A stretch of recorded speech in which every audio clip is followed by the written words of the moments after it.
비판하지 말라. 아멘. 바울을 생각하면 이분의 그 머리가 정말 슈퍼 컴퓨터 한 수십 개, 수백 개 들어가 있을 정도로 너무너무 깊다는 생각이 들어요. 물론 우리에게 남겨진 정확한 성경만 해도 13권이나 되고, 그리고 또 그가 우리에게 전해준 이 복음의 진리만 하더라도 이게 정말 한 사람의 머리에서 다 나올 수 있는 것일까? 물론 성령께서 하신 것이고 성령께서 감화를 주시고 깨달음을 주셔서 이런 진리를 풀어낸 것이기도 하지만 어쨌든 대단해요. 그런데 이 사람의 속에서 이렇게 진리가 쏟아져 나올 때는 그게 이 사람의 그 피가 되고 살이 되는 그 내 삶의 일부가 되는 거예요. 다시 말하면 왜 사람들이 신앙적인 이야기, 성경적인 이야기는 하면서도 그대로 안 하느냐? 여러분 그런 거 생각해 보신 적이 있어요? 말은 잘해요? 신앙적으로 올바른 얘기를 해요? 성경적으로 맞는 이야기를 해요? 그러나 그 사람이 과연 말하는 것만큼 그 사람의 인격이나 그 삶이 거기에 맞나? 이렇게 우리가 생각해 보면은 좀 말만 한다 이렇게 하는 분들도 계실 거예요. 그러나 바울은 그러지 않았던 것으로 보여져요. 사실 우리는 그래서 바울을 생각할 때 이분이 생각하는 그 신앙의 깊이나 깨달은 진리의 그 깊이는 정말 죽을 때까지 따라가도 부족한 그런 성향이라고 보는데, 어쨌든 이제 이런 좀 개략적인 이야기를 쭉 제가 서두에 말씀을 드리는 이유는 지금 우리가 보신 이 내용 자체도 삶에서 그가 몸으로 실천해내지 않고서는 도저히 나올 수 없는 이야기예요. 여러분 14장에서 이제 믿음이 연약한 자를 받는 것에 대한 이야기를 바울이 시작을 합니다만, 결국 우리의 삶 자체가 지금 그 7절 8절에 있는 것처럼 사실 이것은 바울 사도의 삶을 이끌어가는 뼈대였고 중심이었잖아요. 내가 살아도 주를 위해 살고 죽어도 주를 위해 죽는다. 그 말은 모든 것, 심지어 죽는 것조차도 그게 주님을 위한 것이다. 그러니까 이런 사람을 어떻게 상대할 수 있어요? 세상에서 이런 사람을 어떻게 이겨낼 수 있겠냐고요. 근데 실제로 그 삶의 중심 자체가 그리스도였기 때문에, 그래서 이제 바울이 믿음이 연약한 사람을 받아라, 중요한 이야기를 하는데, 그리고 그 의견을 비판하지 마라. 이거는 그 사람의 생각이나 그 사람의 행동이나 그 사람의 말을 이야기하는 것이죠.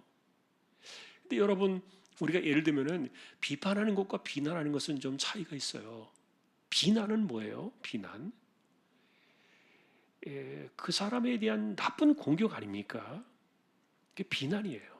근데 비판의 의도는 어떤 것이 있냐면은 틀렸다고 생각되어지기 때문에 좀 바로 잡으려고 하는 그런 생각이 있어요.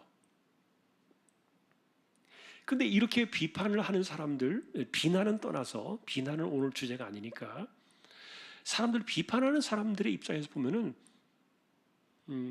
여러분 누가 누구를 비판할까요? 모르는 사람이 많이 아는 사람을 비판할까요? 어린아이가 어른들을 비판할까요? 물론 이제 비판할 수도 있어요. 그럴 수도 있어요. 그러나 일반적으로 비판한다고 생각되어지는 사람들은 더 많이 아는 사람들이 그래요. 그리고 또 뭔가 경험도 많고 또 하여간 내놓을 것이 많은 사람들이 비판하지 않겠어요? 바울이 이런 이야기를 하는 것 중에 하나는 실제로 유대적인 전통을 갖고 있는 그리스도인들이 이방인의 출신이었다가 그리스도인이 된 사람들을 눈에 보이는 게 너무 우리식 말하면 허접한 거예요. 너무 엉터리 같은 거예요. 그러니까 그런 사람들을 잡아주려고 생각하면은 이게 이야기할 게 한두 가지가 아닌 거예요. 어디서부터 어떻게 말을 해주고 그런 사람들을 바로 잡아줘야 될 건가? 이걸 갖다가 싸잡아서 바울은 비판이다 이렇게 단어를 쓴 건데, 사실은 비판이라는 단어가 그 나쁜 의미는 아니에요. 그 사람을 바로 잡아주려고 바른 이야기를 한다고 생각하는 그런 개념인데, 근데 바울은 그것을 하지 마라 그랬어요. 결국 그 이야기를 하면서 밑에 내려오면은 뭐라고 말하는가 하면은 하인과 주인의 이야기를 해요. 하인이 넘어지든 바로 서든 그것을 결정할 수 있는 사람이 주인에게 있다는 거예요. 내가 그 사람의 주인도 아니고 내가 그 사람의 삶을 책임지는 것도 아닌데, 우리가 계속 바울 사도의 그 이야기를 보고 있잖아요. 내가 책임지는 사람도 아닌데, 그런데 어떻게 그 사람의 넘어지고 서고 하는 이런 문제를 비판하고 내가 또 뭐 바로 잡겠다고 그렇게 하겠냐고요. 그런데 이제 이 약한 사람을 받으라는 이 개념은 그 사람이 틀렸다 맞았다 이렇게 판단하지 말고, 그럴 수도 있다. 그리고 그 사람의 믿음의 수준은 그거다.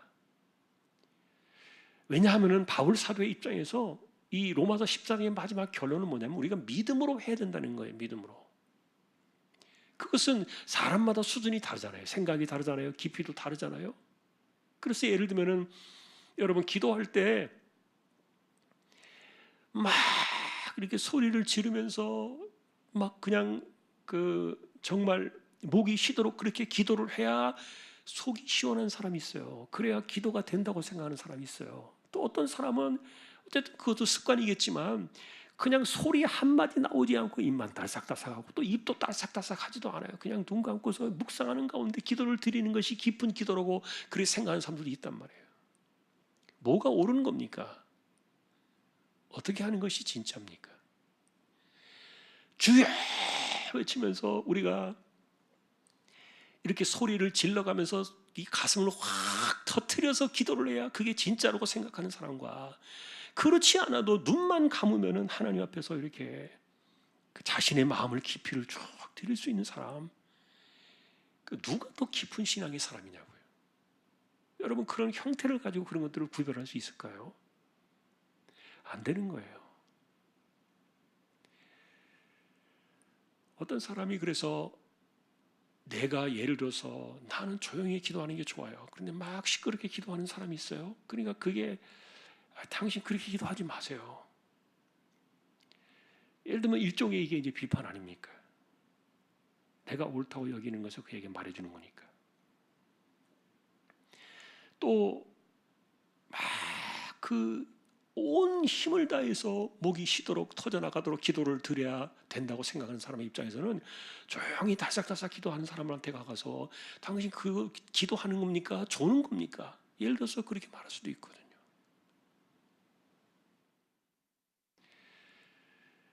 그런데 생긴 것만큼이나 이런 것들은 성향의 문제고, 그 다음에 자신들에게 습관의 문제고, 자신들이 영적으로 접근하는 방식의 그런 차이점들이란 말이에요. 그래서 딱 정해진 어떤 것들을 이렇게 규정하는 것은 이것은 믿음이 아니다 그렇게 보는 거예요, 바울은.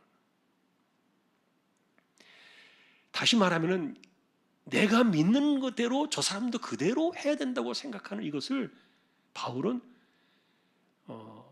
옳지 않게 여긴 거예요. 그래서 내가 하나님 앞에서 내가 이것이 정말 주님을 위한 방식이야, 내가 이 주님을 위한 거야 라고 말한다면은 그렇게 하면 되는 거예요, 그게.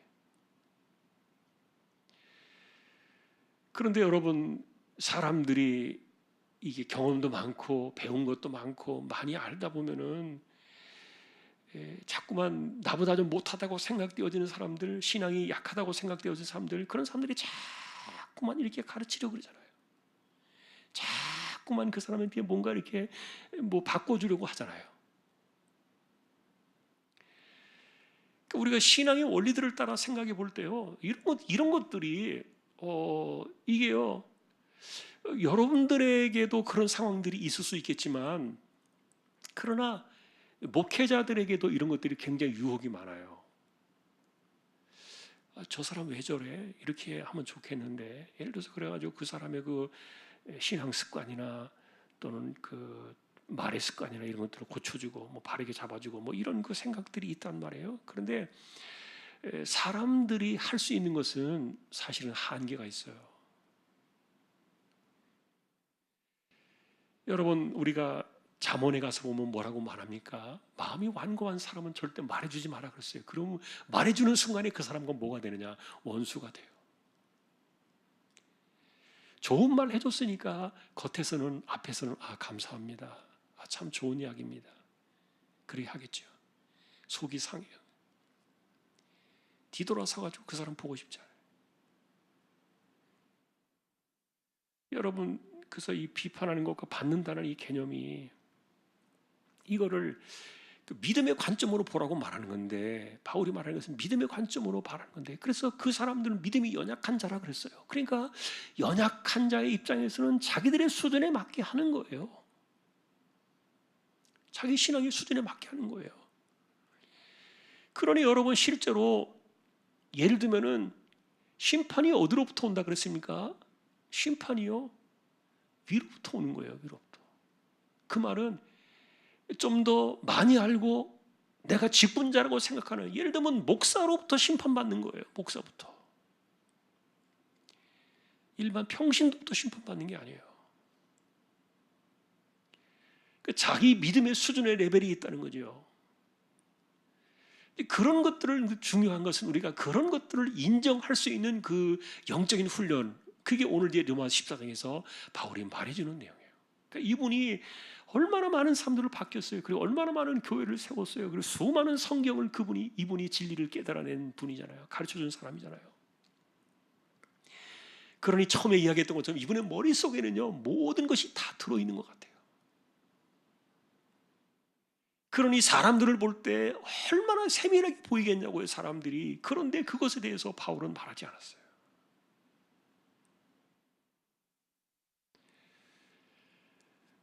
참 여러분, 그래서 연약한 자를 받으라.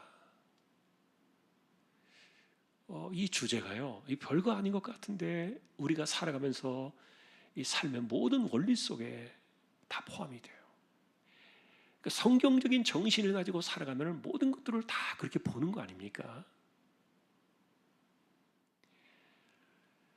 자, 이것이 이기적이거나 남을 무관심하게 하라는 그런 이야기는 아닙니다.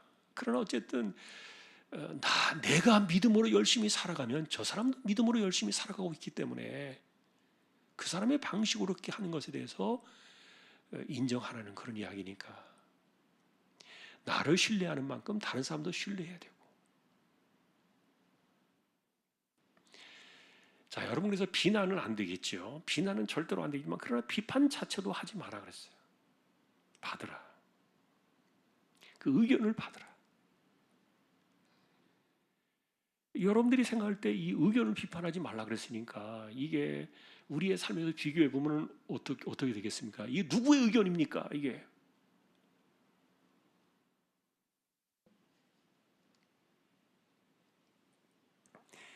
우리가 알지 못하는 어떤 누군가의 의견?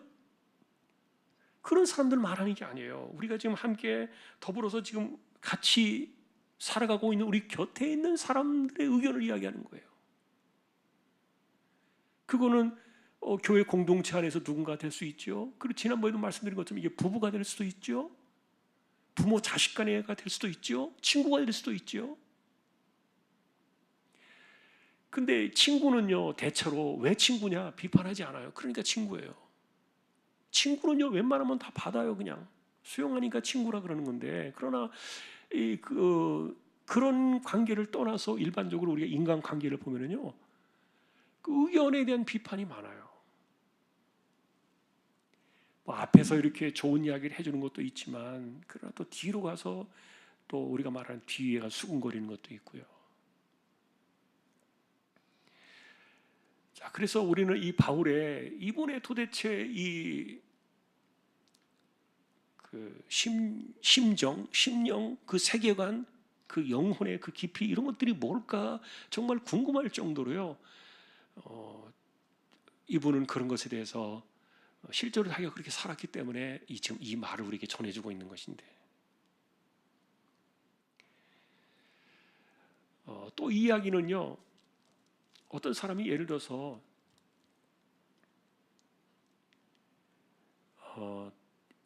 어떤 날을 지킨단 말이에요. 날. 예를 들면은 그 구약에서 그 첫날 있죠. 매월의 첫날 이걸 갖다가 그 달의 첫날을 하나님께 예배로 드리라 이렇게 나와요. 이걸 이제 일종의 이제 우리 식으로 말하면 월삭이에요. 월삭. 그래서 그것을 구약의 방식대로 지금도 예를 들어서 어떤 교회들을 보면은 그 매달 첫날은 무조건 그 월삭을 드리는데, 그 월삭을 드리는 날은 어떻게 하느냐? 그게 주일이 아닐 때는 평일날 새벽을 드리면서, 새벽에 그 월삭 새벽 기도에 그래요. 새벽을 드리면서 헌금을 특별히 하는 거예요. 그게 이제 월삭 그러는데, 그런데 저는 개신교적인 입장에서, 개혁파 입장에서 그건 이미 다 끝난 것이기 때문에, 다 그리스도 안으로 들어와서 완성되어진 것이기 때문에 안 한단 말이에요. 그러니까 당신의 신학의 눈으로 봐야지, 그리스도의 눈으로 보고 이렇게 해야지. 지금 뭐 구약에 무슨 월삭 따져가면서 그거 합니까? 예를 들어서 그렇게 비난하면 안 되는 거거든요. 성경에서 잘못된 것이라면, 성경의 진리에서 벗어나는 것이라면 이야기를 해줘야 되겠지만, 그러나 그분들의 중심은요, 그래도 내가 주님을 위해서 그렇게 하는 거예요. 마음을 드리고 싶은 거예요. 그런데 여러분, 그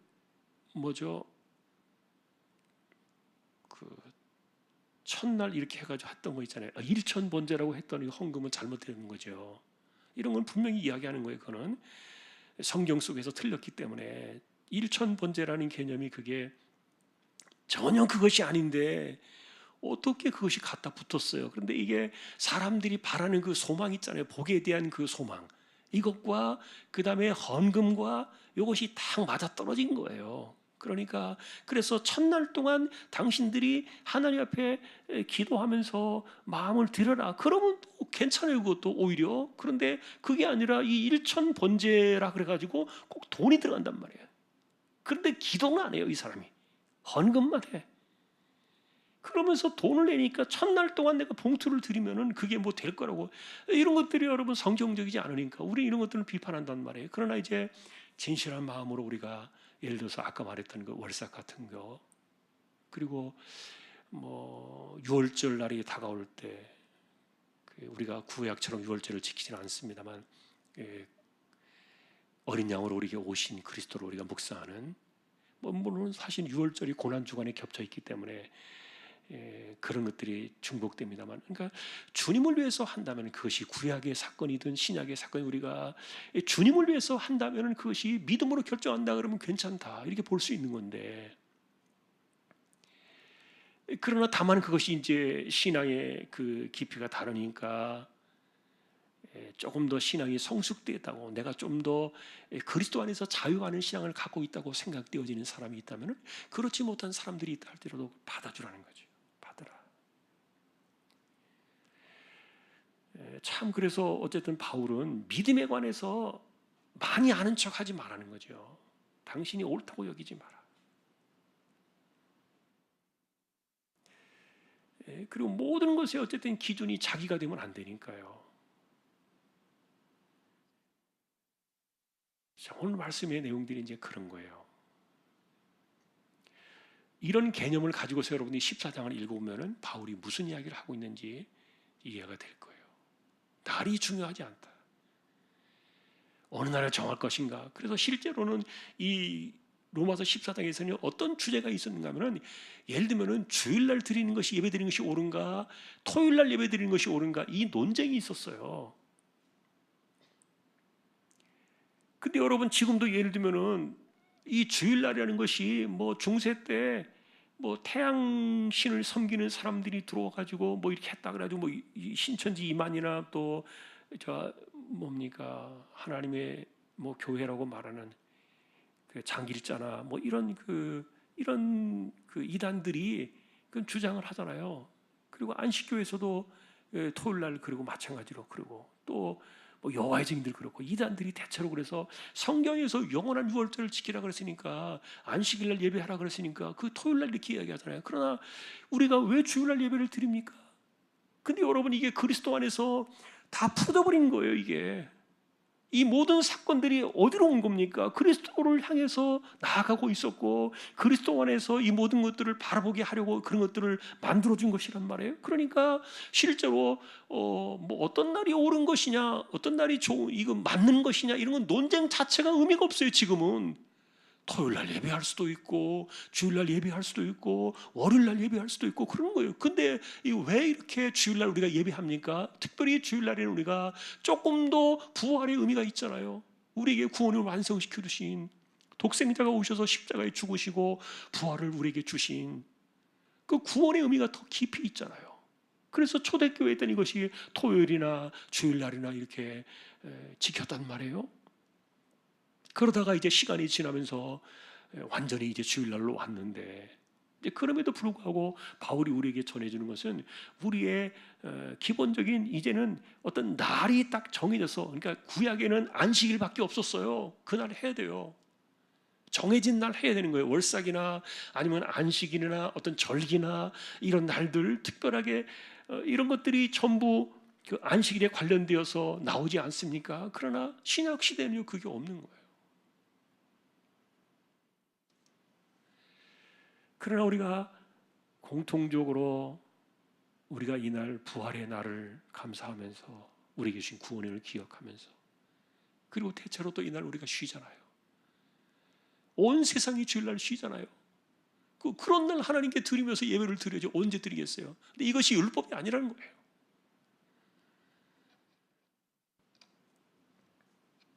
예전에 그래서 백화점에서 일하시는 분들이 이분들이 주일날 쉬지를 못하잖아요. 서비스업을 하시는 분들이 주일날 쉬지를 못하니까 예배를 못 드리는 거예요. 그래서 백화점에 있는 그 교회 예배당이 있어서 거기에 있는 분들이 주일날 못 가는 분들이 쉬는 날 와서 예배를 따로 이렇게 드리는 교회가 있었어요. 그러니까 사람들이 그러는 거예요. 어떤 사람이 이 주일날 예배드리는 저게 무슨 교회냐 이렇게 비판을 했어요. 그분 자신들도 굉장히 마음이 불편한 거예요. 내가 주일날 예배를 못 드리니까. 그러니까 주일날 예배를 드리지 못하고 다른 날 예배를 내가 이렇게 시간 될 때 가서 드려야 되니까 이게 굉장히 마음이 불편해가지고 이분들이 무슨 꼭 죄 짓는 것처럼 이렇게 예배를 드리고 가는 거예요. 그래서 우리가 하나님의 예배를 드리는 것은 우리는 이제는 우리의 삶 자체가 영적인 예배로 드리는 것이다. 우리는 산제사로 드린다.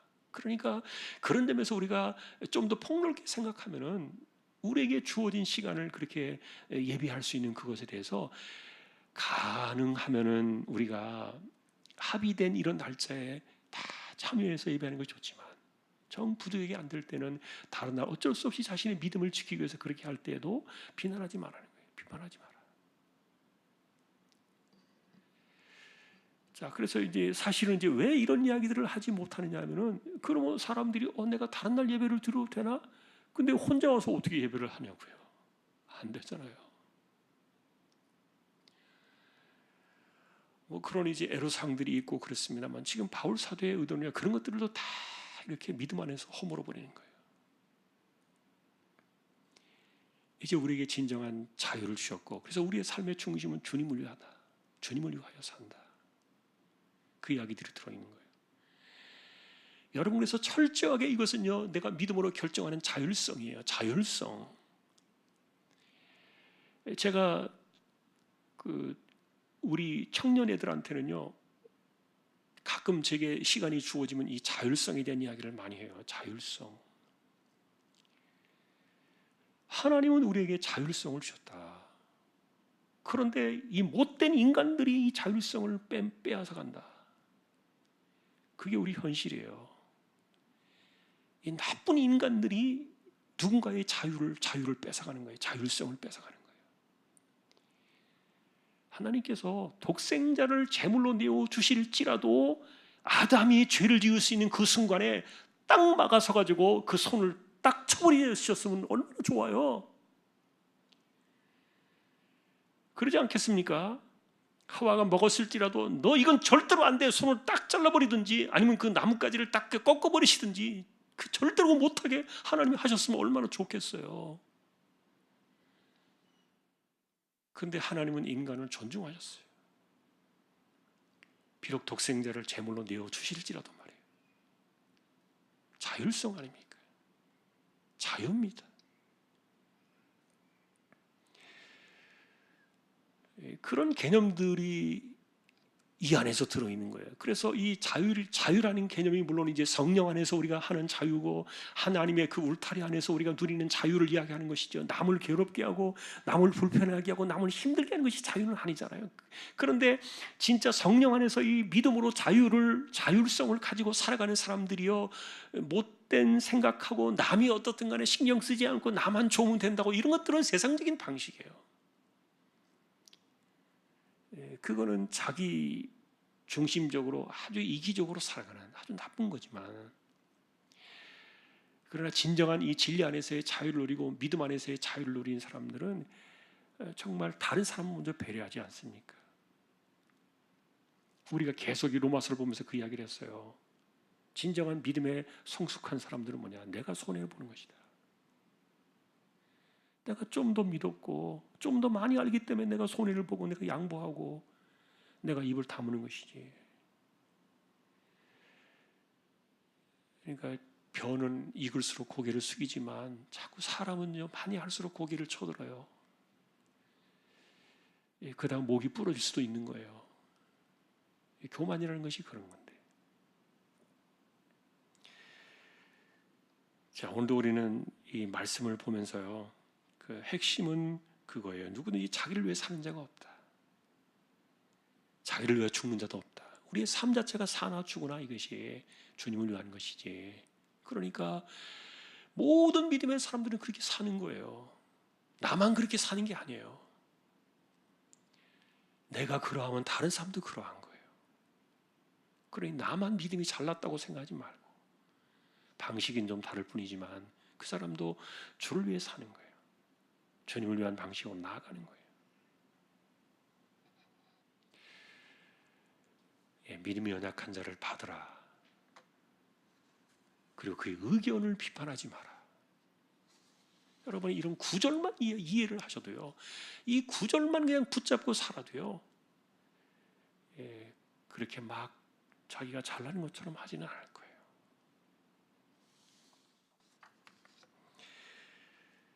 오늘 이와 같은 말씀들이 우리 그리스도인의 삶의 세계관과 나의 신앙의 정신을 만들어가는 그런 방식임을 기억하면서 오늘도 바른 길로 나가는 저와 여러분들이 될 수 있기를 주님의 이름으로 축원합니다.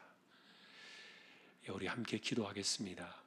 한 15분 정도 오늘도 성령께서 우리에게 주시는 기도의 은혜, 그것을 붙잡고 함께 또 통성으로 나가겠습니다. 기도하겠습니다.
믿음이 연약한 자를 너희가 받되 그의 의견을 비판하지 말라.